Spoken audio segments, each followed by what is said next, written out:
Let's talk about the mummy, and not the one you have to call on Mother's Day. Hello everyone, I'm Sarah from Everyday Starlet. Welcome to my channel. I make videos to inspire you to be the star of your own life. I'm continuing my Masculine Feminine Energies film breakdown series with the 1999 version of The Mummy. If you're not familiar with what I mean by Masculine and Feminine Energies, I talk about this in most of my videos, but a brief summary. Masculine and Feminine Energies are energies that live within all of us. We all contain both energies. We all have a core energy that's the one we are most ourselves in. That energy often links up with our gender. It doesn't have to, but it very often does. You can be in wounded or healed versions of either of these energies, and each of these energies contains archetypes, and we actually contain all of the archetypes within us, so we can tap into whenever we need to. I actually have a lot of videos about the masculine and the feminine archetypes if you want to check those out. And in order to have sexual polarity in a relationship, you need one partner to be in the masculine and one partner to be in the feminine. These opposite energies attract sexually and same energies repel sexually. So I'm going to talk about the 1999 film The Mummy. This movie was actually highly requested, which kind of surprises me. I mean, I actually saw this movie in the theater in 1999, and that was the last time I had seen this movie. I really didn't remember much about it, and I remembered a few things, but not overall, and I really didn't remember any of the relationship dynamics in this movie, so I was sort of like, maybe this movie has relationship dynamics in it, I don't know, but a lot of people requested this, so I figured Halloween time was the perfect time to do a movie about mummies and curses and things like that. So I rewatched the movie for the first time since 1999. I have to admit, there is some really cool relationship dynamics going on in this movie. Overall, the movie reminded me a little bit of Indiana Jones, and I actually have a breakdown of one of the Indiana Jones films on this channel. I want to focus on the relationship in this movie between O'Connell and Evie, because they're really the central relationship in this movie. It's basically a story of adventurers going off in Egypt and trying to find this lost city of the dead. They accidentally unleash a curse of the mummy, and they have to try to get that under control. I mean, that's the gist of the movie. However, since I'm here to talk about relationship dynamics, I am going to talk primarily about the relationship between O'Connell and Evie, who I love, by the way. Actually, rewatching this now from the point of view of the masculine and the feminine, I was like, their relationship actually really is cute. I really do love them. And I know that this movie is a trilogy. I just watched the first one, so I don't really know what happens to their relationship, where it goes. I don't think I've seen any of the other ones, so I'm just going by the original 1999 version. So Rick O'Connell is played by Brendan Fraser, who I gotta admit, I've always thought was pretty cute. He is such a masculine character. He really does embody so many of the masculine archetypes, and I have detailed videos about the masculine archetypes. He very much is in his king energy. He's a great leader. He's great at taking charge, especially in the midst of chaos. When there's a lot of people and they don't know what to do and they don't really have a direction, he's really good at taking charge and actually choosing the direction, giving people direction as to where they should go, what they should be doing, paying attention to people's strengths and weaknesses, protecting Evie. That's always his main priority. He's really great in that king-like leadership role. He's an amazing warrior. He's a fighter. He knows how to fight. He knows how to go into battle. He knows how to protect himself in battle, protect his loved ones, protect his team. He's a really amazing warrior. He also has a lot of magician energy, which is not something that we see a lot represented in the general media when we talk about these movies. The magician energy and masculine energy is actually a lot of instincts. It's very similar to the wise woman in divine feminine energy. It's very much that inner knowing, that connection to the divine, connection to a higher power, being able to know things based on instincts. That's very much magician energy. I will say that O'Connell does not have the greatest connection to his lover energy. He's somewhat cut off from that, and Evie kind of brings that out in him, but it's a slow process. It doesn't happen immediately. So his lover energy is not necessarily as strong as his other masculine archetypes. Enter Evie. Evie is, I love her. I really do love her as a character. There's something about her as a feminine character that is so lovable, because as feminine as she is, as beautiful as she is, as absolutely radiant as she is, she's also incredibly intelligent, but she's also very quirky, and she manages to be fun and playful as well as being incredibly smart at the same time. Like, she just does a really great job of sort of being this very divine feminine being. However, it takes her a little while for her to really get in touch with some aspects of her feminine energy. For one, Evie is so intelligent. She's unbelievably intelligent. She's knowledgeable. She's very book smart. Book smart tends to be more of a masculine mindset. when I say that, I am not at all saying that women should not be educated or women should not have book smarts. Women can absolutely have book smarts. I think in today's day and age, women should have book smarts. However, the actual like book knowledge tends to be a more masculine mindset because it's of the mind. And Evie has a lot of that. The feminine intelligence, feminine wisdom, the wise woman and divine feminine energy is actually more about the inner wisdom of the body. It's more about instincts. It's more about your own heart wisdom and intuition as opposed to knowledge from books. Now, honestly, when you combine those two together, you get a pretty unstoppable person. So I don't at all tell women that they should not become intellectual and be able to use their mind. We absolutely should. However, the problem that happens very often in today's society is that so many women get so focused on the book knowledge and the mind knowledge, because that's usually what's more acceptable in our current society, that they disconnect from the body. And if as a woman, if you can connect to both your mind and your book knowledge and your body, your heart intuition, you're unstoppable. I mean, you really are. I mean, you're an absolute just force of power. It's not a matter of that one is right and one is wrong. They're both important.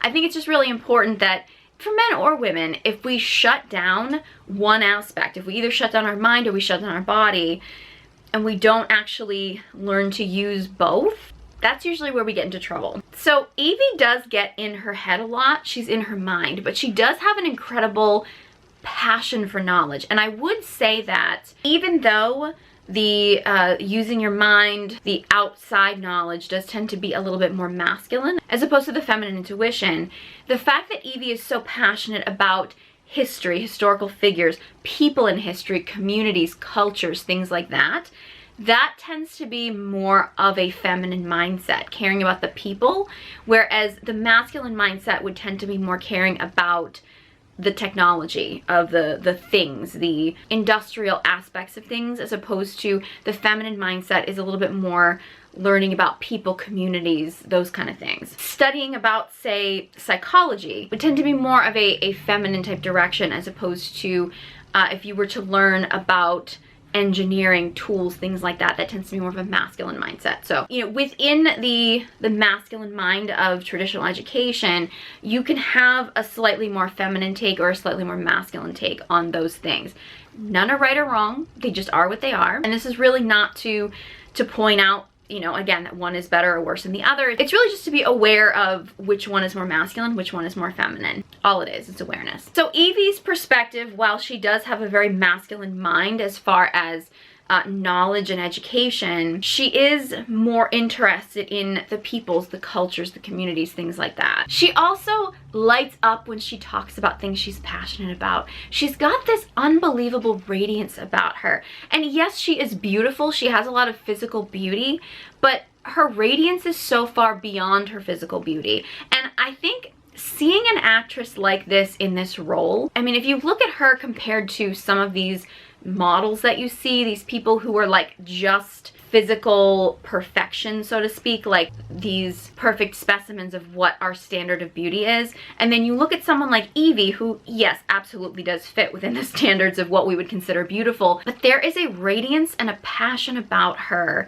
that transcends her beauty, and I think that's actually a really great example of that. Whereas if you were to compare a character like her to, say, just about anybody on reality TV right now, some of these model types that you see that, you know, have that look, whereas you compare them to somebody like Evie, you see the difference in that beauty, that radiance that comes forward when a woman is truly radiant from the inside out because she's passionate about things, she's passionate about life. That transcends the actual just things that we think of as being traditionally beautiful, you know, what her measurements are, or what her skin tone is, or her skin type, or her hair, or anything.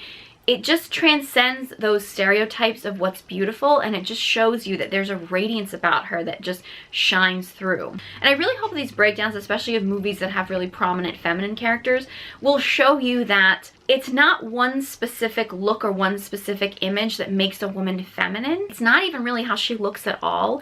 It's an inner beauty. It's an inner radiance. Being in your feminine energy comes from within, and it can look like an Elle Woods, who is a, you know, the Harvard law student. It can look like, you know, Under the Tuscan Sun, where you have a writer who moves to Tuscany. It can look like a chocolate maker in France in Chocolat. It can look like, you know, Evie, who's a librarian, but is just really passionate about life. I mean, it can come in the forms of so many different types of women. All the women I mentioned were all different ages when they did these movies, representing completely different characters, but the radiance shines through regardless. So it's not about, you know, whether you've had a certain type of plastic surgery or use a certain skincare product or you know, do a certain workout or something. Like, none of those things really matter when you have that inner feminine beauty and that inner feminine radiance. So when Evie and O'Connell get together, it's a little shaky at first because O'Connell is such a masculine character, and Evie has a lot of connection to her masculine energy. She's very grounded.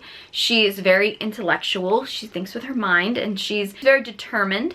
So she tends to have a little bit more masculine direction. She meets O'Connell. He's actually imprisoned, and she wants his help to find this lost city of the dead, and she ends up negotiating for his freedom. And he agrees to take her and her brother, we'll get to him a little bit later, he agrees to take her and her brother off to the city because he knows where it is. He's really only doing it because he feels like he owes her. So he's got an incredible amount of loyalty and keeps his word, which are very masculine qualities. So their relationship reminds me a little bit of Han and Leia, and I actually have a breakdown of their relationship in Star Wars. It's not exactly the same, it just reminds me of that a little bit, because in the beginning, Evie has much more passion and purpose than O'Connell does, which is similar to Han and Leia. Leia had a passion and purpose. She had a greater purpose. She knew what she wanted.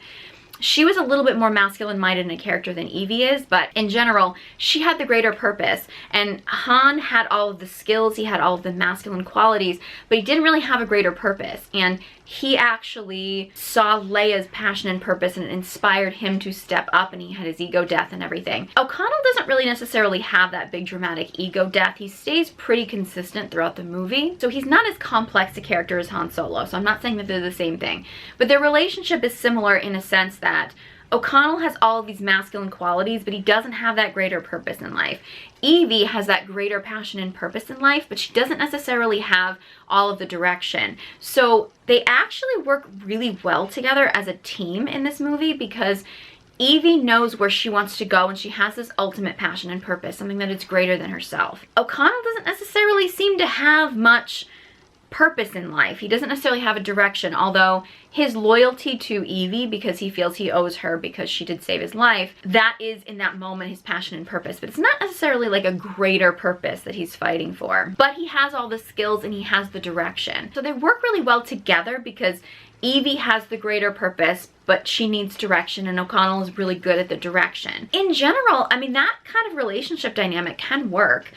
I do think it may not necessarily last long term unless the masculine does develop a passion and purpose. He's very good at having a specific purpose in the moment for each thing that he's doing, but he hasn't necessarily connected to a greater purpose of what he's truly looking for in life so far in this particular movie. But because Evie has a lot of masculine intellect, she has a lot of masculine purpose, whereas O'Connell has a lot of the warrior skills. He has the direction.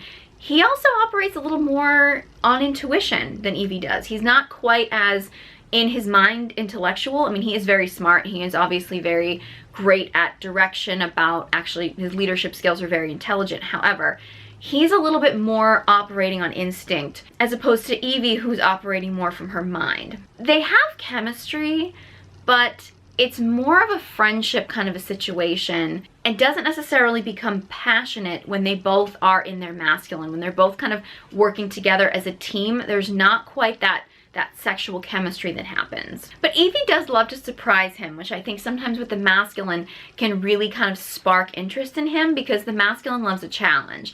And Evie is not easy to figure out. And O'Connell really loves the fact that he can't fully figure her out, because she's not a typical woman. She's not the average woman that he sees every day or that he would see every day. She's interesting. He doesn't really know fully why she's doing what she's doing. He's probably not used to women who are quite as highly educated as she is, or at least not women who are that highly educated but are also so fun and playful. And also, Evie doesn't really fully know why she's doing what she's doing. I mean, she's kind of trying to find herself in this process, so she's kind of a little bit all over the place. It's that feminine chaos of her. You know, she has this passion and purpose, but she's really just kind of trying to find herself. She's doing this stuff because this is what she's grown up with. Her father was a big explorer. Her mother loved adventure, and she's trying to find herself in this world. So she's figuring herself out. So in the process of her figuring herself out, there's a lot of feminine chaos that goes on, even though she's got this masculine mindset. That feminine chaos that happens can be very enticing to the masculine. Why does the masculine go into storms? Why are masculine men storm chasers? Well, because they're chasing nature. They're chasing the feminine, the chaos of the feminine. Because as much as a lot of men fear the chaos of the feminine, it's very enticing for them. Another aspect of the feminine that's very evident in Evie is that when the feminine starts to feel love for somebody, when her heart starts to open, when she starts to feel an attraction, a passion, a spark with a masculine partner, she very often loses her sense of direction completely. She will not be able to focus. That happens with Evie actually when they're on the boat, and Evie is actually in her room and she's doing her studying, she's trying to focus, and she's trying to hang up a dress and it just keeps falling down, and then she says like, oh, it was just a kiss, right? Because her and O'Connell have shared a kiss at this point, and she's trying to pretend like it didn't matter to her, but it mattered to her because she obviously is feeling a spark with him. She's a feminine being. As much as she has a lot of masculine passion and purpose, she's still a feminine being, so his masculine is very attractive to her. She's fighting some of it because she doesn't fully trust in his direction just yet. She doesn't know him all that well. So she's having trouble, and she does actually struggle a lot in this movie with actually surrendering to his direction. She fights his direction quite a bit throughout the movie, and it usually ends up causing problems because his direction is pretty good. She just doesn't fully trust in it, but she builds the trust as the film goes along. That said, she becomes attracted to him, and when the feminine becomes attracted to a man, she will lose all sense of direction, all sense of focus, because the feminine, when she's filled with love, becomes all about love. Now, on the contrary, as O'Connell starts to develop more love for Evie, as he starts to really notice her radiance, because as much as he gets along with her when they're talking about intellectual things and they have this great chemistry, he is attracted to her in moments when she's fully in her radiance, when she just sort of fully lets go and is in her radiance. Because that's a misconception that the masculine and the feminine can both have a sense of direction, they can both have intelligence, they can both have all of these masculine qualities, and they can actually be very good friends. You can actually cultivate love that way. The sexual attraction comes from the differences. So it's not that a woman can't have intellect, that she can't be smart, that she can't have a direction, that she can't have a purpose. She can have all those things and she can still have a partner. The thing is that those things are not what is going to attract a masculine partner, and those things are not the thing that the masculine partner is going to be turned on by. Because at the end of the day, a masculine partner can get intellectual conversations or discussions about passion and purpose or things like that from anybody, really. I mean, anybody that he can meet that he might have that might be on the same level as him. However, he can only get that sexual polarity from a feminine partner. So it's those moments when Evie is her most radiant, when she's her most playful, when she's really loving life. You know, she first kind of comes out with the beautiful veil on, and you can see her in her beauty where she's all kind of dolled up, and when she's riding on the camel and she's having all this fun on the camel, like she's the only one that's not grossed out by the camel because she thinks the camel's cute. Like, it's that feminine connection with nature, with living things, with animals, things like that. It's those moments when O'Connell starts to become much more attracted to her in more of a sexual polarity kind of sense. He still appreciates her intelligence. However, it's those moments of her feminine radiance that's what sexually attracts him to her. And so while the feminine, when she starts to become attracted to a masculine partner, will very often lose her sense of direction. She's not able to make decisions in any way. Evie really does have trouble making decisions and things like that. However, when the masculine becomes more drawn in and more attracted to a feminine partner, and he grows in his masculine, he usually becomes more focused, because he now feels a serious drive and need to protect the feminine. So his masculine direction, his masculine leadership will tend to increase, whereas the feminine's will tend to decrease because she'll be relying on his focus and direction, and she'll actually be so enticed with love. I mean, that's really what Evie is going through when she like just can't hang up a dress because she's so focused on this kiss that she shared with O'Connell. It's like on her mind, and she doesn't want it to be on her mind, but it is on her mind because she's starting to really feel something for him. Whereas O'Connell, when he realizes that he's starting to feel something for Evie, he gets so much more focused because he wants to protect her. He wants to keep her safe. He wants to make sure that every decision he makes is in the best interests of them. So like he grows in his masculine, the more she's in her feminine. And the more that she's in her feminine and he's in his masculine, she starts to kind of be more in her feminine and be a little bit more chaotic and less focused. And that's actually very common in relationships where you have masculine and feminine polarity. There's a really nice moment where O'Connell actually gifts Evie with a set of archaeology tools, and he stole them from people on the boat, but he still gave them to her because he knew how much it would mean to her. The masculine is the giver. The masculine gives, I mean, literally, in sexual polarity, if you think about it, the masculine literally gives of himself to the feminine. Like the masculine is the giver, he's the provider. So gift giving tends to be very masculine. However, the fact that he took the time to actually give her something that he knew she would love and appreciate, that shows so much heart. And I think that's his lover energy coming out a little bit. Like that, knowing something is going to be meaningful for her, and not just, and obviously, I mean, he's not going to buy her roses and candy and like traditional gifts because they're out in the middle of the desert, right? So, but I do think that that's something that's really important, is I think sometimes the masculine can kind of just give women things that are sort of stereotypical, whereas when the masculine actually gives something to the feminine that's very, like, it shows that he knows her so well, and it shows he knows her above, maybe even she knows herself, but definitely knows her and sees her as somebody who is different than like every other person in the world, because he really fully sees her. The feminine longs to be seen by the masculine. So when the masculine not only gives her something, but gives her something that he knows that she's going to love and appreciate, that really shows that he's fully seeing her. So like that moment was really beautiful. There's also a really interesting moment. So Evie and O'Connell and her brother and like some other people at certain points in the film are actually going against what they call the Americans, who are kind of being led to this same place, and they kind of have this little competition. And at one point they kind of all end up pointing guns at each other because they all kind of want to dig in the same site.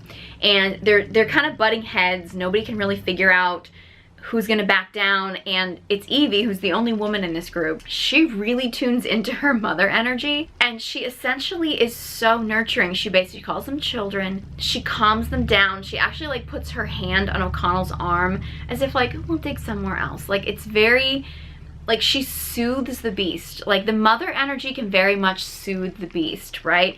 And again, they are acting like children. Like grown men are acting like children, and she's not giving them direction, so to speak. Like she's not bossing them around in that mother, like, children, do this. She turns on that very soft, that nurturing mother energy of kind of like, children, you know, let's do something else. And like she puts her hand on him.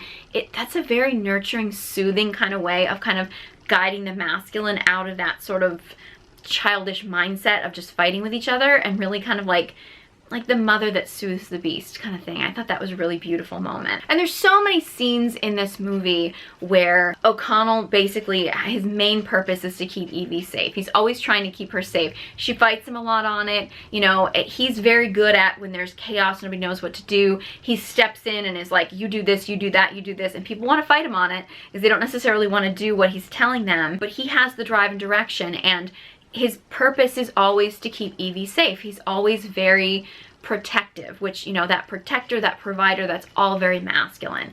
And when Evie listens to him, things tend to work out much better than when she doesn't, but it's the nature of the movie. So really, O'Connell being the protector and provider, being the masculine leader, having the direction, and Evie being able to soften into her feminine, because even though she has a lot of masculine passion and purpose, she's a lot of masculine intellect, she's still a very feminine character, and she gets to soften into that because she gets to, over the course of time, as she learns to trust him, she can actually surrender to O'Connell's direction. So I'm not really sure where their relationship goes throughout the series, but I could definitely see a relationship like that with that dynamic working very well. As far as some of the other characters in this movie, Jonathan, who is Evie's brother, is such a stereotypical a feminine man. Like, he is a man in his feminine energy. Is it wounded feminine energy? Could be. I mean, he does like to drink. He's kind of irresponsible. He's in his feminine energy of he's just sort of flowing through life. He doesn't really have a direction, a passion, and purpose. He doesn't really feel a need to, I mean, he cares about Evie. He calls her old mom because like Evie really is more like a mother figure to him. But again, he's a man child. Like, he needs his sister essentially to mother him. Like, he hasn't grown up. He's a little boy who's a grown man, and he's kind of a little bit irresponsible. He does care about Evie. I mean, he does want Evie to be safe. He doesn't really know how to protect her so much, but he does care about her safety. He does love her very much. You know, he's not an unlikable character by any means. He's your typical man in his feminine energy who really has never actually connected to his masculine energy. And of course I don't remember how you actually pronounce his name, but the mummy in the movie that like comes back to life after 3,000 years and is unleashing plagues and is cursing everyone, he's pretty much in his wounded masculine, let's be serious. Like, he lost love and screwed up 3,000 years ago, and he's back and he's ready to like destroy everyone in his path just to get what he wants. Like, most villains are probably going to be more in their wounded masculine energy. So I really wanted to focus mostly on the relationship between O'Connell and Evie because they are such a cute relationship. They're so sweet, and I really do think that they work so well together as a team, but they also have great chemistry together. So, well, I will admit I don't think that O'Connell's character really develops much throughout the course of the movie. He does stay very masculine and grounded throughout the movie. Evie's character, I think, definitely softens. She becomes more playful because she has this masculine man who, you know, she is fallen for. So she gets to tap into more of her feminine, and which I think is really what she's always wanted to be. She was just feeling like she had to be in a lot of her masculine energy and having a masculine mindset because she obviously had a brother who's very irresponsible. If she was kind of trying to live up to her father's legacy, I mean, that very much happens very often with women. If they feel like this need to live up to a parental legacy or something, they can often become very masculine in mindset. She has had to obviously be a mother to her brother, so at a certain point, she needed a masculine partner that could allow her to soften into her feminine, and I think she found that in O'Connell. So yeah, I'm actually really glad that this movie was so highly requested. It surprised me, but I'm glad that I did it, and I thought this time of year, Halloween time, was the perfect time to talk about a movie about mummies. Yeah, if you have any thoughts on this movie or any other film requests or anything, let me know. Leave a comment in the comment section below. I'd love to hear from you, and I love your suggestions. Like, this was a great one. After you watch this video, if you haven't seen this movie, or even if you have seen this movie, I highly recommend that you rewatch the movie and see if you can pick up on some of the things that I was talking about in the movie. I'm also going to try to do little mini film clip breakdowns. I put them on my TikTok, and I've been trying to put them here on YouTube in YouTube Shorts, so as long as YouTube keeps letting me do that with copyright rules and stuff like that, I will put them on here so you can actually see some individual scenes broken down into what the masculine and feminine energies look like. If you want to connect to your feminine energy, I have online courses, details in the description box below, along links to all my social media accounts. If you enjoyed this video and found it helpful, please give it a big thumbs up and be sure you subscribe to my channel. Thank you guys so much for watching, and I hope you join me next time.